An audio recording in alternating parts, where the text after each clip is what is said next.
Welcome to the Genesis of You. This is a podcast where we stop to ask four really important questions. We ask, who do I want to become? But who am I really? What do I have? And where do I fit? And so today we're going to dive into the question of who am I really? And we're going to use a tool called the Enneagram. And so I'm really pumped to be joined by you two lovely ladies. So I'll let, you're going to be my co-pilot today. So okay, I'll let you introduce yourself. Co-pilot. Yeah. Yes, I'm Holly Tate, and I've been at Ecclesia for, probably like 12 years now, which is wild. That's awesome. My husband Elliot plays in the band at the downtown campus, and we have a little girl named Iris. Who's adorable. Who's almost 11 months, which is crazy. Yeah. That's wild. I'm an executive coach, and I love talking about topics like we're going to talk about today. My favorite thing to do. So this is the dream with you guys, Wayne and Karen. I love it. So, and I'm Wayne, so I'm one of the pastors here, but we've got a really great Enneagram coach here, and that's you, Karen Peri. Well, thank you. Yeah, welcome to the show. Tell us a little bit about you and why the Enneagram? Why is this something that you've invested your life in? I'm Karen Peri, and I learned Enneagram probably about 20 years ago when my husband Brent was going through his hospital chaplaincy program, and he brought home some information. And actually, he brought home these Richard Rohr videotapes that were just really dry and boring. And he's like, "Don't you want to watch these with me?" And I was like, "No, that doesn't sound fun to me." But he started watching them, and then I was just kind of drawn into them. And became fascinated with Enneagram. And so I've known it, and I knew my type for a long time. And it also really immediately helped Brent and I in our marriage, just how we understood each other and why we did the things we did, and just how to work together and communicate better. And so that was initially the thing. And then I worked in public education until a few years ago, and I retired, and I started my own coaching business. And I'm so excited to be sharing the Enneagram through that. Yeah, Awesome. Yeah. We're grateful. So grateful for your expertise on this. Yeah, for sure. So we're jumping into that question, who am I really? Mm-hmm. And how does the Enneagram really help us get at that question, unpack that, and look inside and understand who we really are? Yeah, well, in a nutshell, the Enneagram just really helps us find our true self, who God made us to be, who we are underneath all of our behaviors and all of our emotions. And just understanding where that comes from. And so I think when we can start to take off some of the layers, especially of behavior, we start to come back to see who God made us to be and who we are. So for anybody out there who is relatively new to the Enneagram, could you maybe tell us a little bit more about, hey, what are the 9 types, and what does that look like? What does that mean? Yeah. Well, first of all, the Enneagram is different from other personality tests because it looks at core motivation as opposed to behavior. A lot of other personality tests are just looking at your behavior. This is what you do. This is how you behave. And these are the traits of your behavior. And the Enneagram starts right at the heart of the matter with your core motivation. And so there are 9 types, and each of the 9 types has their own motivation. So it just really helps you understand your behavior. So for example, Holly and I, we could have the same behavior, but we're coming at it from 2 totally different places because our motivations are different because we're different types on the Enneagram. Mm-hmm. What do you say, Karen, for people who are like, "Oh, but I'm more than just a number"? That's something I hear a lot with the Enneagram. Yeah, for sure. Yeah. Where they don't like to be put in a box. So how can we wrestle with, or reconcile is probably the better word, with understanding ourselves, but also not being put in a box? That is a great question. And so what I have studied the last year with Suzanne Stabile, one of the gurus of Enneagram today, and I'm currently studying with her daughter, Joey Stabile-Shuey, who is also an up-and-coming Enneagram theorist. And so what I've learned from both of them is that the Enneagram helps you get out of the box you're already in. And so we get stuck in a box already before you even know the Enneagram, and it helps us find our way out because the goal of Enneagram work is to find balance. And so that you are not stuck in your type, but that you can draw from other types and you can become more whole and more able to function in the world in a way that is productive for you and healthy and balanced. I'm really glad you brought that up of the balance piece, that because we all have the different types as a part of us, because we're made in the image of God. We're complex, human beings. And so it's not that this is my one type and I'm nothing else but this, but it's that we have all of them. They're interwoven together, but the different types can help us have context and understand ourselves a bit better. So that's good. Yeah. I think people ask sometimes, well, what type was Jesus? And I love that question. The Jesus Jew. Yeah. Right. I love that question because really Jesus was all of the types. He encompassed all of the types and was, whole and God. And so, we have different aspects of God in our lives and we want to become more like Jesus. That's our goal.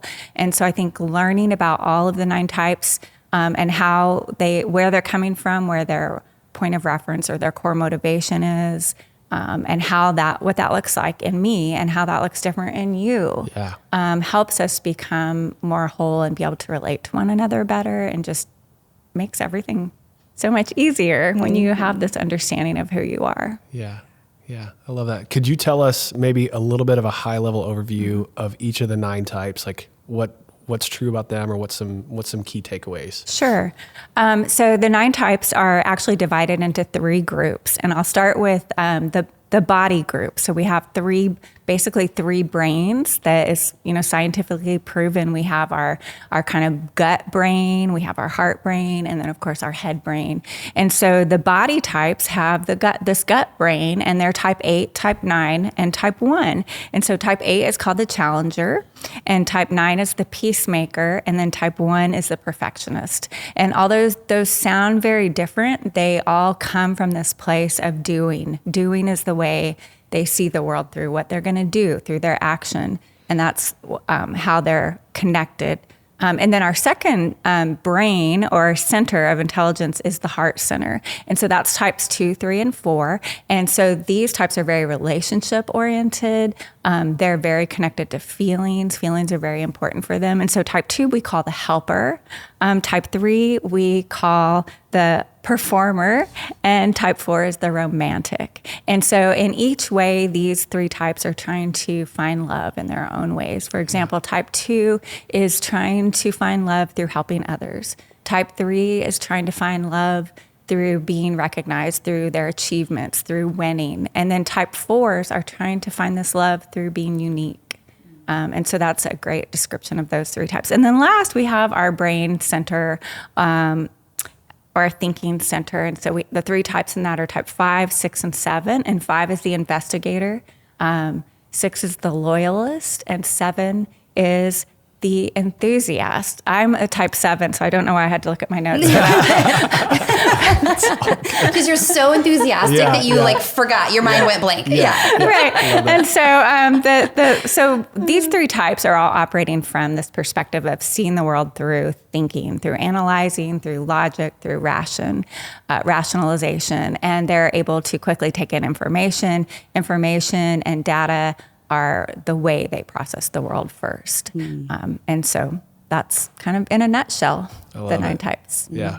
At being an Enneagram 3, I totally resonate with that. Like I am trying to win people's approval all the time. And I can't turn it off. It just is what it is. You're like, yep. That was as an Enneagram 8, as I was listening to you describe the gut and intuition center, I'm like, yep, that is exactly me. And that's why I'm excited about our Enneagram session as a part of the Genesis of You, because I think regardless of whether we feel like we know our type or we've never even heard of the Enneagram or maybe we've heard bits and pieces, we'll be able to explore that together on that day, which is, I'm looking forward to it. Yeah. So we'll just stop there and say we are doing an event and Karen's going to be hosting it and guiding us through the Enneagram. It's Saturday, March 1st. It'll be here at our downtown campus, and you can register for that. You can let us know you're coming at ecclesiahouston.org/Genesis of You. You can sign up. And then we're going to also have some other events coming where we'll talk about some of the other questions, but we'd love to see you there. And so, hey, while we're talking about it though, I'd still would love to hear what is something practical that somebody could do to use the Enneagram to help them grow personally, whether it's in self-awareness or in their connections or relationships with other people. Well, I'll give you a personal example. For me, as a type 7, I'm in the thinking triad. And so I learned in the last couple of years that I have a lot of feelings, I have a lot of emotions, but what I do with those is I think about them first, and I don't always allow them to just be in me. And so I've had to do some work of identify, especially negative emotions. So type 7s, we love all the happy, positive emotions, and that's where we live. Yeah. But that's not living a full life when you're just experiencing the happy. You need the full range of emotions. And so one of the things I've had to do is learn when I have a feeling that's negative to identify it. For example, I feel sad, and then just let myself feel sad, as opposed to think about why do I feel sad, analyze it on all these levels, and then let me just get up and go do something to distract myself from being sad and never actually processing that. So that's been the way it's helped me so much. And I didn't even realize I did that with my emotions.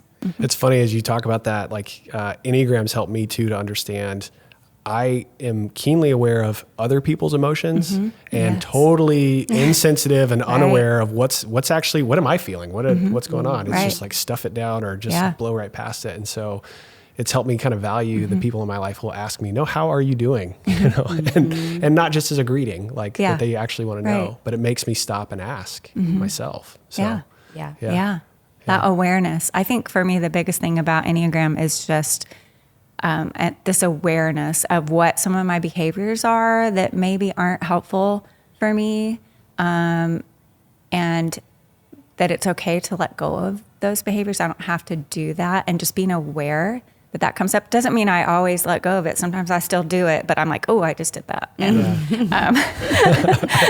I'm going to, the awareness is the game changer for me. It's so true. Yeah. Unfortunately, Enneagram 8s can be, I hope I can say this on this podcast. Come on. Just bring it. Then be known as 8 holes. And was that what you thought I was going to say? No, not at all. I love it. Yeah, and that's a new one. I may borrow that. So, because we have a lot of intense energy. And so I tell people all the time, I'm so grateful that I found Enneagram in my 20s, because I think I would be a very different person today had I not found that awareness that you're talking about, Karen, to learn how to channel that energy in healthy and productive ways. Right. Because if not, it can be destructive. And which is what we talked about in our last session with the character matrix. Yeah. So, and that's how I love all of these are so, weaved, interwoven together of how we build on each of them. But for me, the learning about my intensity and that energy, that it can be used for good, and choosing that as much as I can rather than destruction. Yeah, that's awesome. Yeah. Well, cool. So Karen, we're so grateful that you're here and you're guiding us through this. If people want to know more about you and your work, what you're up to, they want to learn more from you, how do people find you and what you're up to? Thank you. I have a website and it's easy. It's called Karen Peri Coaching. The hard part about it is my last name. And so I used to be a school counselor. So it took me a long time to figure out this trick. But the way to spell my name correctly is to think about peer pressure. So it's Karen Peri with 2 E's, Peery, Karen Peri Coaching. Just Google it and I'll come right up. You can message me or email me through that. And I would love to talk to anybody about Enneagram. That's awesome. And you're going to be here on Saturday, March 1st, where we're going to talk through Enneagram as a part of the conversation. And we'll answer that question, who am I really? Right. And then we'll have some next steps and things for people to join into. Yeah. So. And I just want to say, I know it's scheduled for a long day, 9 to 3, but there's going to be some really good interaction, lots of good questioning and talking, pairing up and talking and kind of, introspective questions to get you thinking about who you are as part of it. So it won't just be 9 to 3 sitting and listening. It'll be very interactive. And if you already know your Enneagram type and you're planning to come, I'm hoping that you'll be able to learn more, not just about your type, about other types, but if you don't know your Enneagram type and you come, I hope by the time you leave that you do have an idea of what your Enneagram type is that you can further investigate. Yeah. That's it. I'm glad you said that, Karen, because we had talked about this a few weeks ago, that don't feel pressure that you have to take the assessment beforehand. It's actually better that you come and go through the process as a part of the workshop rather than take an assessment and say, oh, this is my number, because it's about the self-discovery through that. So I'm glad you brought that up. No homework needed. Right. Or pre-work, I should say. No pre-work. That's right. Yeah. But if you have done some work, great. Bring that knowledge with you. And, let's just learn more together. And one of the things I've found with the Enneagram, it's so deeply layered. There's just so much new stuff. The deeper you go with it, it's just mind-boggling. So we will be doing a kind of know your number type situation, but I do hope to talk more about how you can grow with Enneagram as part of the workshop. Yeah. Can't wait. So thanks for joining us today. If you resonated with this, we want to encourage you, go to ecclesiahouston.org/Genesis of You. You can sign up, you can join us. You can also share this with a friend if this is something that they might be interested in as well. So we can't wait. Keep exploring, keep asking these questions, and we'll see you again next time.